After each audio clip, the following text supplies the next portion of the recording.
Python fundamentals में सबसे पहला स्टेप है हमारा पाइथन कैरेक्टर सेट। बेटा अगर हम सीख रहे हैं इंग्लिश,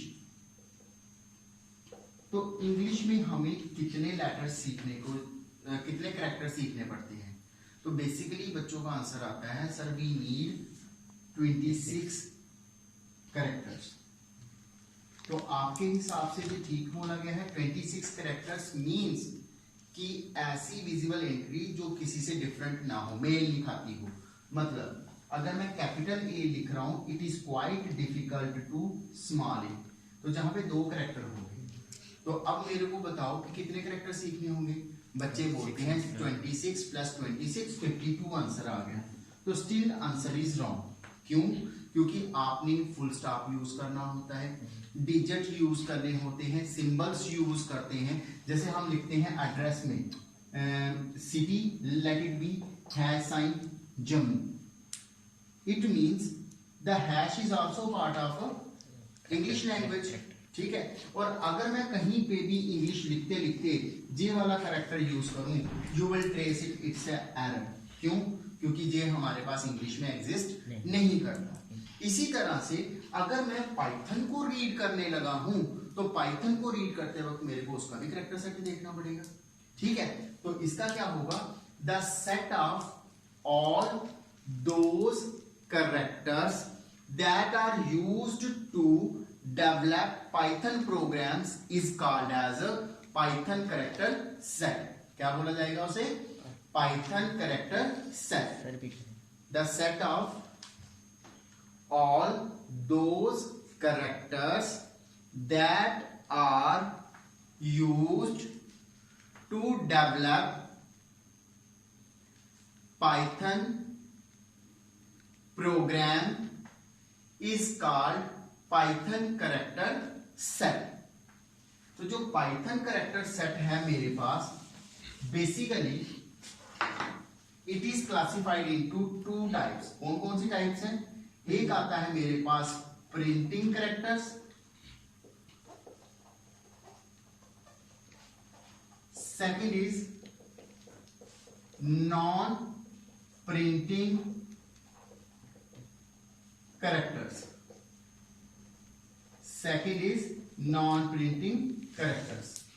तो प्रिंटिंग कैरेक्टर्स और नॉन प्रिंटिंग कैरेक्टर से पहले एक चीज समझते हैं। अगर मैं पाइथन में जाके लिख दूं प्रिंट, और प्रिंट के अंदर इन्वर्टेड कामास के अंदर कुछ भी लिख दूं, ठीक है, तो वो हमें डिस्प्ले करवा देगा कंटेंट। ठीक है। तो इसलिए इसे बोला जाता है आउटपुट फंक्शन। जो हमें आउटपुट दिखाता है उस फंक्शन को क्या बोला जाता है? Output function. अब हम प्रिंटिंग कैरेक्टर्स की बात करते हैं। The set of all those characters that are used in Python output functions in double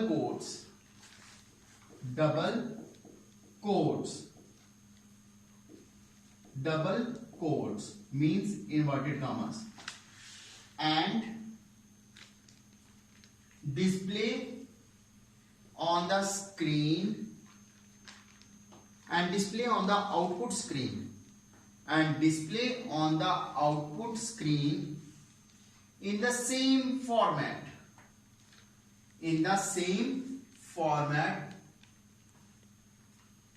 are called Python printing characters।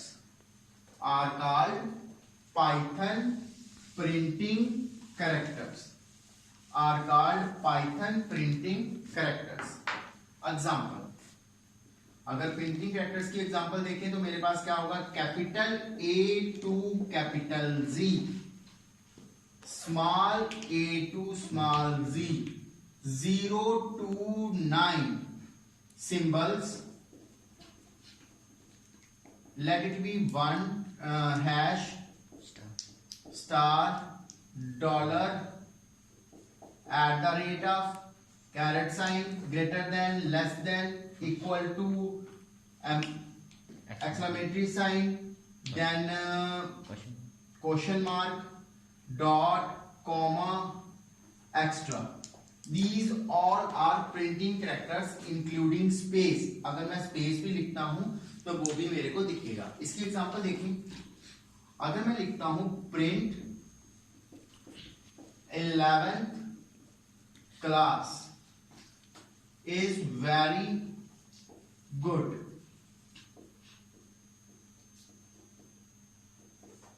Then result will be, इसका रिजल्ट क्या होगा? 11th class is very good. ठीक है, 11th class is very good, it will be the result. समझ आया चीज का? कोई और डाउट जहां तक? किसी को डाउट है तो पूछ लो जहां तक है डाउट बेटा. नेक्स्ट देखते हैं नॉन प्रिंटिंग कैरेक्टर्स. ठीक है, तो जैसे ही डेफिनेशन दे कर लिया ना कॉपी आपने,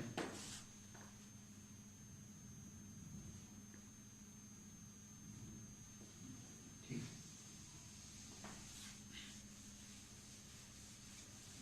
अब नॉन प्रिंटिंग कैरेक्टर्स की बात करते हैं. तो बेटा हमारे पास ऐसे कैरेक्टर जिन्हें हम प्रिंट के अंदर यूज करेंगे लेकिन वो स्क्रीन पे नहीं दिखेंगे, तो हमारा तो टाइम वेस्ट है. हम लिख भी रहे हैं, स्क्रीन पे दिख ही नहीं रहे. तो इनका यूज क्या है बेटा? इनका यूज ये है कि डिस्प्ले तो नहीं होते स्क्रीन पे, लेकिन कुछ ना कुछ एक्स्ट्रा काम कर देते. जैसे एक लाइन को 2 पार्ट्स में डिवाइड करना है, उसे नीचे लेके आना है, तो मैं एक स्पेशल कैरेक्टर लगा दूंगा. वो डिस्प्ले तो नहीं होगा, उस लाइन की 2 लाइनें बना देगा. तो इट इज अ बेनिफिशियल. ठीक है, तो इसकी डेफिनेशन लिख लीजिए. all those characters that perform special task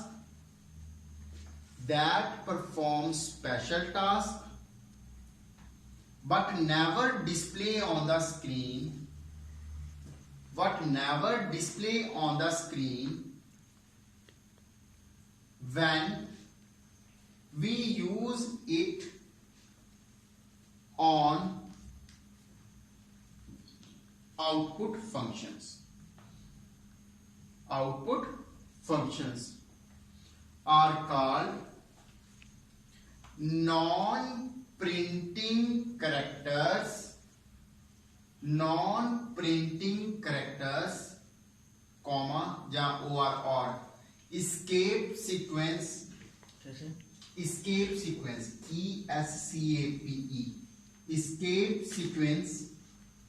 are execution character. These are either called non-printing character or escape sequence or execution character. तो इसकी एग्जांपल है हमारे पास /n/t // quotes or // single quotes or /single quotes or /a. This is for new line. This is for tab space. It is used to print single slash, print double quotes. This is to print single quotes. Next, for well sound. well sound के लिए अगर आप use करना चाहते हैं तो /a लगाना पड़ेगा. ठीक है, इसकी एग्जांपल देखें बेटा. अगर मैं लिख रहा हूं जहां पे प्रिंट, आप अपनी क्लास में से किसी 3 बच्चों के नाम बताना. आप बोलो. पहले तो आया हर्ष, ठीक है, /n. आगे वाला हरमीत. आगे वाला बेटा अभिषेक. अब इन टर्म्स को आंसर ध्यान से देखिए. हरीश के बाद लगा है /n, तो मतलब लाइन चेंज. हर्ष के बाद आएगा हरमीत, आगे लगा है स्लैश टी टैब स्पेस, तो इधर जाके आ जाएगा अभिषेक। रिजल्ट डिटो वैसा ही होगा, लेकिन आपको जे स्लैश टी स्लैश एन नहीं दिखेगा। कई बार हम कहते हैं कि हमने कंप्यूटर में किसी का पाथ फाइंड आउट करना है, पाथ कि कोई फाइल कहाँ स्टोर हुई है, तो वो ऐसे लिखी होगी, सी ड्राइव में, ABC फोल्डर में, XY फोल्डर में A.doc नाम की फाइल है। लेकिन मैं प्रिंट में इसे ऐसे दिखाना चाहता हूं, तो मैं कैसे लिखूंगा प्रिंट में इसको, print slash double slash ABC double slash XYZ double slash A.doc, वो इस तरह से, क्योंकि आपकी डबल स्लैश लिखेंगे तो एक स्लैश प्रिंट होगी, अगर एक लिखेंगे वो उसे एग्जीक्यूशन कैरेक्टर मानेगा तो दिखेगा कुछ नहीं। समझ आया चीज का? तो इसकी जे क्या होगी, इनपुट, और हमारे पास जे इसकी क्या आ रही है, आउटपुट। कोई डाउट यहां तक? समझ आया क्या? नेक्स्ट मूव करते हैं, नया कॉन्सेप्ट है, ध्यान से देखेंगे। इसे कर लिया कॉपी वैसे?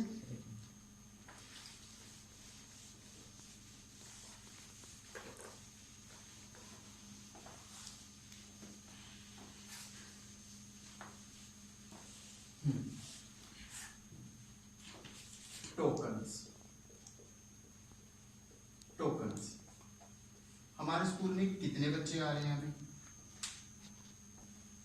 ऑलमोस्ट 100 स्टूडेंट्स आ रहे हैं। कितनी क्लास के बच्चे आ रहे हैं? 3 क्लासेस के। कितनी सेक्शन के बच्चे आ रहे हैं? 4 4 या 5 3 या 15 सेक्शंस के। अगर मैं बोलूं कितने बच्चे आ रहे हैं, उन्हें एनालाइज करना थोड़ा मुश्किल है, उसे थोड़ा रैप अप किया, उनकी सेक्शंस बनाए, सेक्शंस के बाद और ज्यादा रैप अप करना है, उसे क्या बना दिया मैंने, क्लासेस बन गई ना। क्लासेस के बाद आ रही है सेक्शंस, सेक्शंस के बाद इंडिविजुअल स्टूडेंट। तो अगर मैं पूरे बच्चों को देख रहा हूं तो उनको अगर डिफरेंशिएट करना है तो मैं क्लासेस के थ्रू कर सकता हूं। अगर फिर सब डिवीजन जाना होगा तो कैसे जाऊंगा, सेक्शन वाइज, और सेक्शन के बाद शायद वो बच्चा आगे डिवीजन नहीं होगा, इंडिविजुअल पे आ जाएगा। इसी तरह से मेरे पास जो एक रूम दिख रहा है मेरे, ठीक है, रूम किससे बना हुआ है, 4 वॉल्स, 1 2 3 4, रूफ एंड फ्लोर। लेकिन ये इससे आगे किससे बना है, मैं इसको देखता हूं, सिर्फ इस दीवार को। तो ये बनी हुई है ग्लास से, कंक्रीट से, सीमेंट से और ब्रिक से। जब मैं ग्लास लेता हूं तो ग्लास के आगे कोई और चीज नहीं है, वो एक इंडिविजुअल आइटम है। और ब्रिक देखता हूं तो ब्रिक भी इंडिविजुअल आइटम है, उसे मैं आगे डिफरेंशिएट नहीं कर सकता, तो ब्रिक भी आके रुक गया। वो सारी चीजें जो हमें डिफरेंशिएशन करते करते एक जगह पे स्टॉप कर दे, that is called as a token. उसे क्या बोला जाता है, टोकन्स। तो टोकन्स क्या होंगे, tokens are basically the individual unseparatable component of the programming. Tokens are the individual unseparatable component,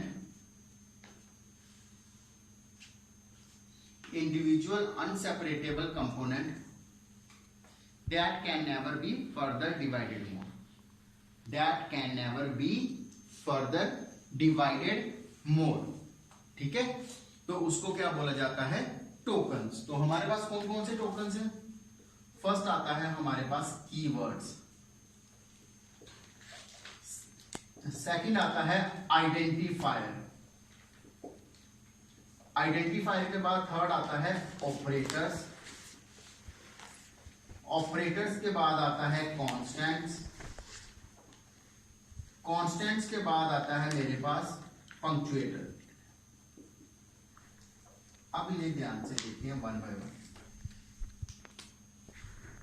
बेटा आप कहीं पे क्लास में बैठे हैं और बहुत हल्ला गुल्ला कर रहे हैं, इतने में एक बच्चा को पनिशमेंट मिली है, डोर के पास खड़ा है, ठीक है, तो उसने देख लिया कि आपका क्लास टीचर या प्रिंसिपल सर आ रहे हैं, तो वो आप सभी को बोलता है, इसका क्या मीनिंग हुआ? बैठ जाओ और चुप कर जाओ, तो वो बैठ जाएंगे सभी बच्चे। कुछ ना कुछ तो हुआ, वो इतना सीरियसली बोल रहा है तो हो गया होगा, ठीक है। अगर मैं आपको बोलता हूँ इस तरह से तो आप खड़े हो जाते हो, क्यों? क्योंकि ये कुछ सिंबल्स हैं जिसे हमने सीखा हुआ है, इसका मीनिंग क्या है बोलेंगे नहीं तब भी पता चल जाएगा। इसी तरह से पाइथन ने कुछ ऐसे वर्ड्स बना दिए जिनको आप लिखोगे, उनकी डेफिनेशन देने की कोई जरूरत नहीं, उसे पता चल जाएगा क्या काम करना है, ठीक है। उसे बोला जाता है कीवर्ड्स। तो क्या होगा? The group of the words that are understand by Python are called keywords, are reserve words that are called as keywords or reserve words।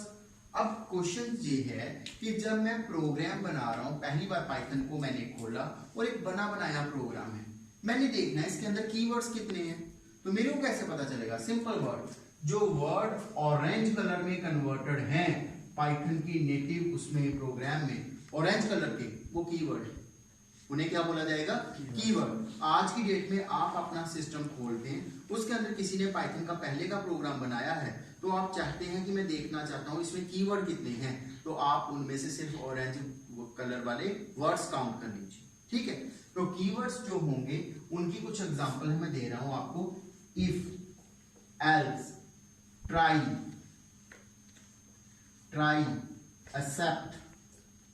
Accept, then true, false, none। बेटा इनका फॉर्मेट सेम रखना। अगर मैंने if लिखा small letters में तो if small letter में लिखोगे तभी कीवर्ड बनेगा। नन का एन बड़ा है, अगर आप स्मॉल लिख दोगे सारे तो वो कीवर्ड नहीं कंसीडर किया जाएगा। समझ आई चीज की? फिर उसके बाद आता है is, and, in, not, while, for, extra। These are few keywords that we are using in the Python programming। समझ आया चीज का? इनका मीनिंग पाइथन को पहले ही पता है, इनका मीनिंग पाइथन को पहले ही पता है कि what it need it, कि इन्हें क्यों यूज किया गया है। समझ आई चीज की? तो इसे बोला जाता है कीवर्ड्स। नेक्स्ट है आइडेंटिफायर्स। बेसिकली आप जब इंग्लिश पढ़ते हैं तो नाउन की क्या डेफिनेशन है? Name of place, person, name of a person, place और anything is called as a noun. अगर मैं इसे छोटा सा और थोड़ा सा और श्रिंक करके बोलूं तो क्या बोलेंगे? All names are noun, all names are noun कह सकते हैं। तो ये प्रोग्रामिंग नाउन है। प्रोग्राम के अंदर जितने भी नाम आपने लिए हैं किसी भी चीज के, that are called as an identifier. समझ आई चीज की? All the names that we used in programming are said to be an identifier, ठीक है। The names of programming token is said to be an identifier. जो भी आपने programming token लिया उसके जो नेम लिए दैट आर आइडेंटिफायर्स, ठीक है। जैसे आपने लास्ट थोड़ी देर पहले देखा था a equal to 10, b equal to 30। a और b क्या है मेरे पास? Identifiers. They are the name that are storing the values. समझ आया चीज का? ये हमारे पास नेम है जो वैल्यू को स्टोर कर रहे हैं। आपका नाम अभिषेक, मेरे को पता है। आपका नाम मेरे को पता है। आपका नाम हरमीत, पर क्या नाम है आपका? हरमीत। क्यों रखा गया नाम हरमीत? क्यों रखा गया आपका हर्ष, और क्यों रखा गया अभिषेक? आइडेंटिफाई करने के लिए नहीं, क्यों लेटर यूज किया गया एच, ए या एच क्यों यूज किया गया? आप किसी से पूछने गए थे पंडित से, उन्होंने बोला स्पेसिफाई नाम जे रखो, बोला गया। ह्यूमन बीइंग की एक कैरेक्टरिस्टिक्स है every name start with a letter. होता है? किसी का नाम आपने सुना 23 आशीष, हैश अमन, डॉलर हरमीत, @ मनीष, सुना कभी नाम? लेकिन आईडीज में ऐसे नाम दिखने को मिल जाते हैं हमें। लेकिन हमारी जर्नल लाइफ में लिखा गया है name will start with a letter, एक अक्षर के साथ नाम स्टार्ट होना चाहिए। प्रोग्राम बना रहे हैं, उसके नाउन बना रहे हैं, तो उसके भी कुछ रूल्स हैं। ठीक है, मैं रूल सिर्फ बोलूंगा, नोट्स पे दिए हुए हैं, वो देख लीजिएगा। पहला rule, the name start with letter or underscore. बच्चों को कंफ्यूजन रहती है, अंडरस्कोर क्या है। मैं लिख रहा हूं A B, this is a hyphen, और अगर ऐसे लिखता हूं A B, it is a underscore, इसे बोलते हैं अंडरस्कोर। तो नेम स्टार्ट होगा या तो लेटर से या तो अंडरस्कोर से, पहला रूल। ठीक है, सेकंड रूल, नो स्पेस और स्पेशल सिंबल इज अलाउड। बच्चे रोल नंबर को डिफाइन करने लगे तो लिखते हैं रोल और नंबर, गलत हो गया, बीच में क्या दे दिया उन्होंने, स्पेस। कुछ बच्चे कहते हैं हम इंटेलिजेंट हैं, हम स्पेस नहीं देंगे, हम ऐसा लिख लेंगे RNO dot. It's again wrong because special symbol is used, that is a dot. ठीक है, स्पेशल सिंबल यूज्ड हो गया। कितने रूल पढ़ लिए हमने, 2। क्या पढ़ा पहला, start with letter or underscore. Second, it should not contain any space or special symbol. Third, it should not exceed then 65 letters. 65 जो करेक्टर है इससे ज्यादा नहीं होना चाहिए लेंथ। ठीक है, next, digit can be used to defining multiple identifiers of same type. Example, मैंने कहा, मैंने एक बच्चे का नाम लिखा, नेम डाल के इसके अंदर डाल दिया हर्ष। ठीक है, और मैं दूसरा नाम डालना चाहता हूं अभिषेक। अब इसके आगे क्या लिखूं मैं, इसे किसके अंदर स्टोर करूं, तो मैं लिख सकता हूं नेम 1, डिजिट यूज हो सकती है। एक ही तरह के नाम वेरिएबल थे, आइडेंटिफायर थे, उनको डिफरेंशिएट करने के लिए 1 2 3 लगा सकता हूं।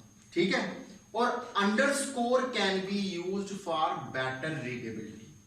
आपने लिखना है name of the students of APS Samba, तो मैं इसे ऐसे लिखूंगा, name of student of APS Samba. It looks a very big identifier, पर पढ़ने में प्रॉब्लम हो रही है मेरे को, तो इसलिए मैं लिखूंगा ऐसे, name underscore of underscore student of APS Samba. अब पढ़ने में थोड़ा आसान हो गया, पर एक चीज नोट कर लीजिएगा, अगर 65 कैरेक्टर से बड़ा हो गया तो इसे वैलिड नहीं माना जाए। ठीक है, समझ आया चीज का? Yes sir.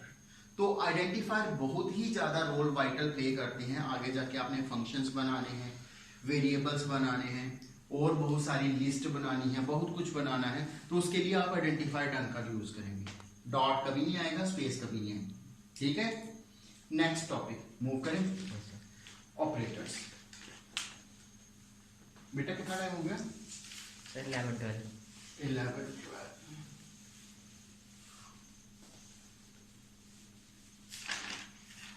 हाँ, तो नेक्स्ट टॉपिक इज ऑपरेटर्स। अभिषेक, आप फर्स्ट टाइम पे आए हो, इनका आंसर बताओगे मेरे को कितना आएगा? क्या करना है? हाँ, इनका आंसर क्या आएगा?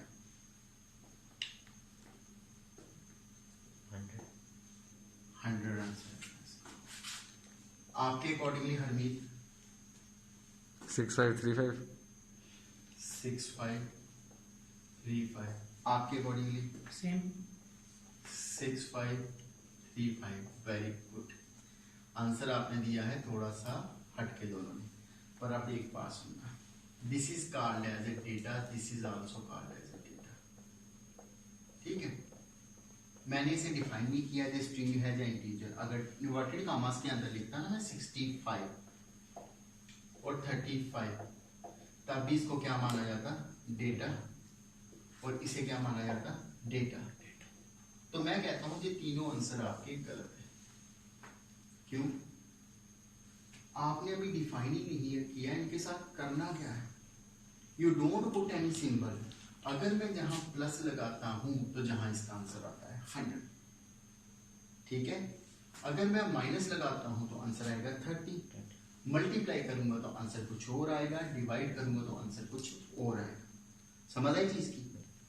जहां पे भी प्लस लगाऊंगा तो 6535 तब आएगा, ऐसे नहीं आएगा। तो ऑपरेटर्स क्या हैं? कुछ स्पेशल सिंबल्स हैं जो डेटा को कंबाइन करके हमें रिजल्ट प्रोवाइड करते हैं, और डेटा के साथ क्या करना है क्या नहीं करना वो ऑपरेटर डिफाइन करता है। समझ आई चीज की? तो operators are the symbols, operators are the symbols that accepts data, that accepts the data and provide the result, that provide the result। ठीक है, हमने बहुत सारे डेटा पढ़े हुए हैं ऑपरेटर्स। तो पहला ऑपरेटर है मेरा मैथमेटिकल, इसे अर्थमेटिकल ऑपरेटर भी बोलते हैं, मैथमेटिकल ऑपरेटर। इसमें सबसे पहला आता है plus, minus, multiply, divide, modulus और पावर, एक्सपोनेंट। सर यहाँ पे प्लस माइनस मल्टीप्लाई स्टार्ट है। मल्टीप्लाई ऐसे होता है कंप्यूटर ठीक है। इसका नाम क्या होता है वैसे? बच्चे ने बड़ा अच्छा क्वेश्चन पूछा। इसे बोलते क्या है कंप्यूटर की लैंग्वेज? एस्ट्रिक। स्टार नहीं बोलते, क्या बोलते हैं? एस्ट्रिक। समझ आई चीज की? और एक चीज और,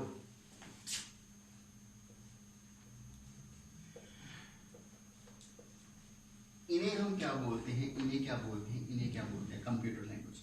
इसे हम जनरल लैंग्वेज में square bracket, common bracket, curly bracket, इसे बोला जाता है पैरेंथेसिस। पैरेंथेसिस इसे बोला जाता है ब्रैकेट्स, और इसे बोला जाता है ब्रेसिस। ठीक है, तो इसका नाम क्या होगा? Asterisks and. बेटा इनमें से किसी चीज की डाउट है आपको?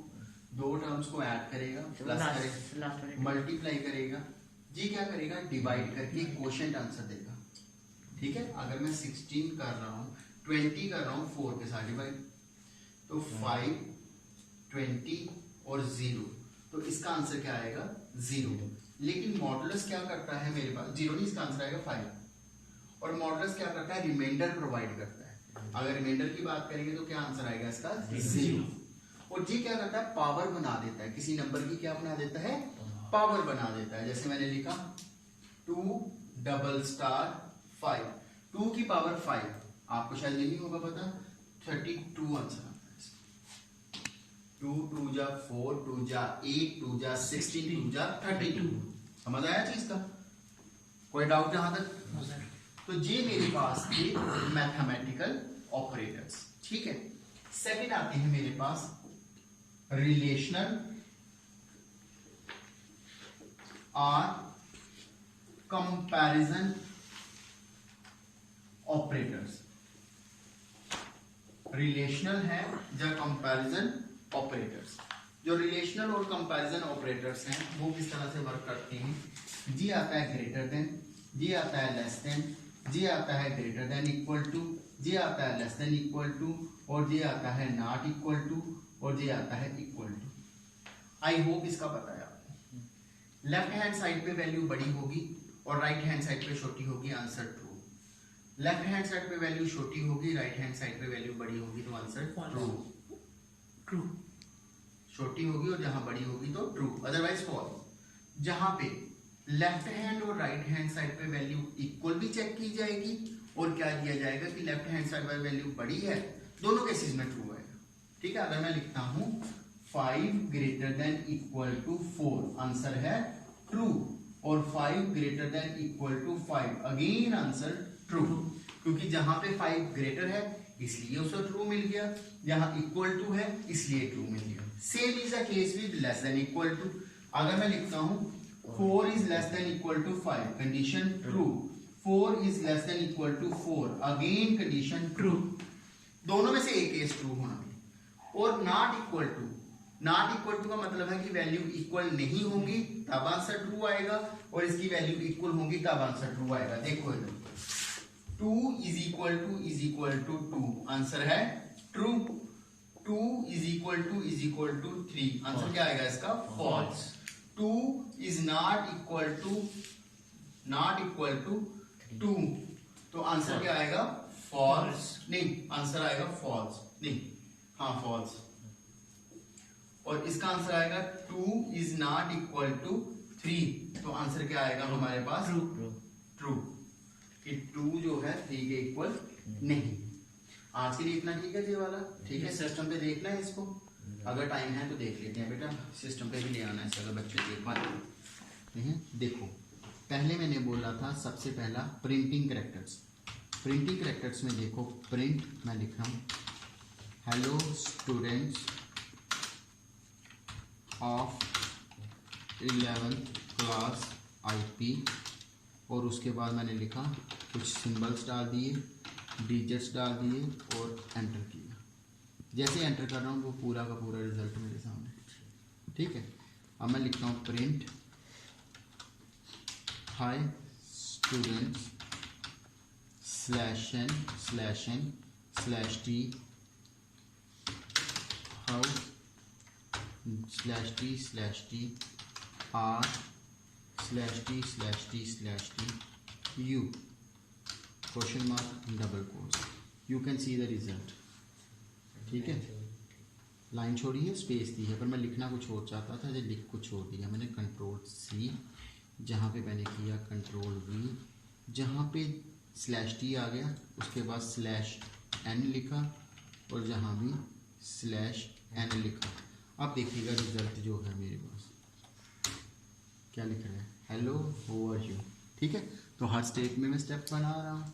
नेक्स्ट आता है मेरा टॉपिक प्रिंटिंग और नॉन प्रिंटिंग कैरेक्टर हो गया। उसके बाद आप अगर अपना नाम डबल कोट्स में लिखना चाहते हैं वो भी देखना चाहते हैं। अभिषेक पहली बार आया है, ABHISHEK अभिषेक /डबल कोट और डबल कोट, डबल कोट्स में नाम आ गया।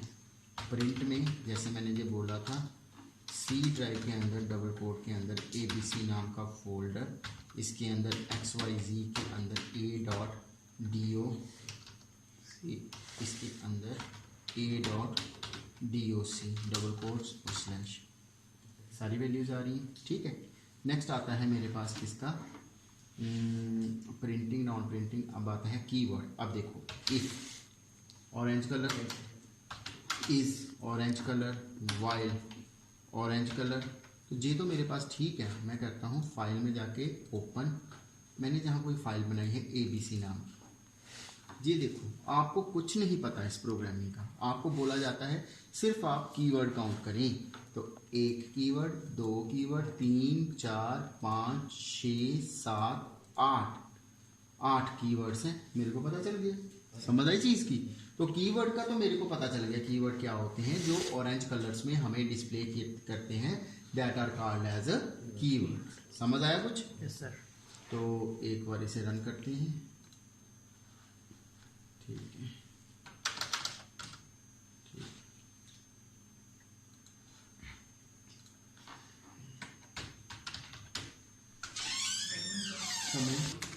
तो जहाँ पे नेम को प्रिंट करता हूँ, नेम आ गया अतुल। अगर मैं लिखता हूँ #name = अतुल, गलत कर दिया मैंने क्योंकि यहाँ पे ना हैश को माना जाता है कमेंट, ये वैल्यू को आगे कुछ नहीं समझेगा। मैं जहाँ % या डॉलर लगा देता हूँ, एंड लगा देता हूँ, एरर आ रही, सिंटेक्स एरर। क्यों? आपने नाम किसके साथ स्टार्ट किया है? हैश के साथ। Roll number = 23, error, syntax error, क्योंकि स्पेस दी है। इसे ठीक करते हुए मैंने लिखा रोल नंबर .=23, सिंटेक्स एरर, ठीक है। अगर मैं लिखता हूँ roll _number = 23, it's a valid. और जब मैं प्रिंट करता हूँ roll _number, it will display 23। Number के लिए डॉट नहीं चाहिए बेटा, नहीं चाहिए। कीवर्ड जो है, जो हमारे आइडेंटिफायर हैं, ना ही स्पेस दे सकते हैं जैसे मैंने जहाँ दी थी, ना ही स्पेशल लेटर यूज़ कर सकते हैं। जहाँ भी देख लो एंड लगाया था उसने एरर दी थी। मैंने इनको जो पढ़ाया है इसलिए ये करवा रहा हूँ। टोकन का टाइप है या फिर ये टोकन की ही टाइप आइडेंटिफायर, नेम, नाउन्स मैंने करवाया था, आपको नोटबुक पे जाके देखना। नेक्स्ट टॉपिक है हमारा पास ऑपरेटर्स। तो बड़ा अच्छा है, मैंने लिखा A = 10, B = 90, तो मैं लिखता हूँ A + B, रिजल्ट आएगा। A - B, रिजल्ट आ गया। A multiply by B result है, a डिवाइडेड बाय b आ गया। अब मैं लिख रहा हूँ a मॉडुलस b, रिजल्ट देखते हैं। आप 10 को 90 के साथ डिवाइड कर रहे हैं तो रिमाइंडर क्या आएगा? 90 0 जा 90, रिमाइंडर विल बी 10।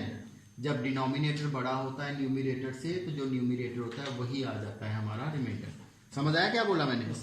10 को अंदर रखा, 90 बाहर था, तो 90 बड़ा है तो वो 0 के टेबल में जाएगा सर। ठीक है, अब एक टर्म वो देखते हैं। मैं लिखता हूँ 3 डबल स्टार 5, तो ये क्या कह रहा है? 3 की पावर 2 की पावर 5 32। अगर मैं लिखता हूँ 3 की पावर 5, क्या आंसर आएगा? 243। ठीक है, आगे थे हमारे पास ग्रेटर देन, लेस देन और greater than, less than, equal to, जो हमारे पास शेल्स थी। तो मैं लिख रहा हूँ यहाँ पे 2 ग्रेटर देन 3, आंसर क्या है? 2 लेस देन 3, क्या आंसर आ रहा है? 2 greater than equal to 2, answer है true. 2 greater than equal to 3, answer है false. 2 greater than equal to 1, क्या आंसर है? ट्रू। अब 2 less than equal to 3, true. 2 less than equal to 2, answer क्या आएगा? ट्रू। इसका मतलब दोनों में से एक केसेस ट्रू होना चाहिए, इनमें से ऊपर वाले में पूरी वैल्यू चाहिए हमें। अब हम लिखते हैं 3 लेस देन 5, क्या आंसर आएगा? उसके बाद a इक्वल टू 10, असाइन कर दी वैल्यू, b इक्वल टू 6, जहाँ भी असाइन होगी वैल्यू। अब मैं लिख रहा हूँ a equal to b, answer क्या है? a is not equal to b, answer क्या आ रहा है? ट्रू। जहाँ तक काफ़ी है आज के लिए। I think time is done now. 26